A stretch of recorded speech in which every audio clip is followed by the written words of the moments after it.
我哋而家咧就嚟到阿姆斯特丹嘅酒店，呢間叫做 Hotel Tuesday 嘅酒店啦。咁好啦，但係一入嚟咧，其實係青年旅館咁嘅形式嘅。個 reception 咧係幾級樓梯上去 reception 啦，reception 咧就隔離已經有酒店房㗎啦。咁咧一路行過嚟咧，有啲似政府嗰啲咩康樂營嘅，係啦。咁而家入到房啦，就燈光咧就真係好黑嘅，係啦。咁都唔緊要，我哋照介紹下先。好啦，一入嚟就有廚房，呢個電磁爐有4個爐頭，有抽油煙機，跟住係有餐具，樣樣都好齊全。焗爐，跟住咧又有電水煲啦、咖啡啊、茶嗰啲啦、煲啊、碟啊嗰啲都齊嘅。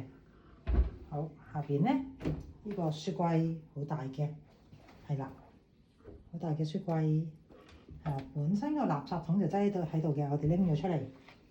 洗手盤呢邊就冇嘢擺嘅，係啦。咁呢個洗碗碟機嚟嘅，係啦，洗碗碟機。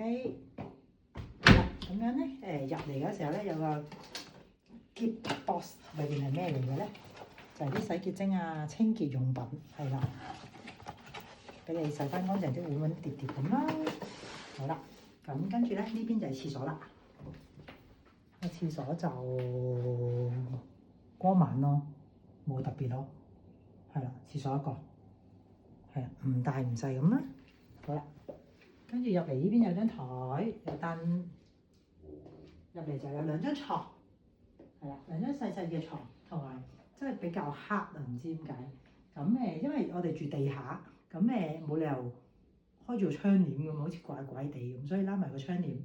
聽朝可能都會開一開窗簾，因為太黑怪怪地。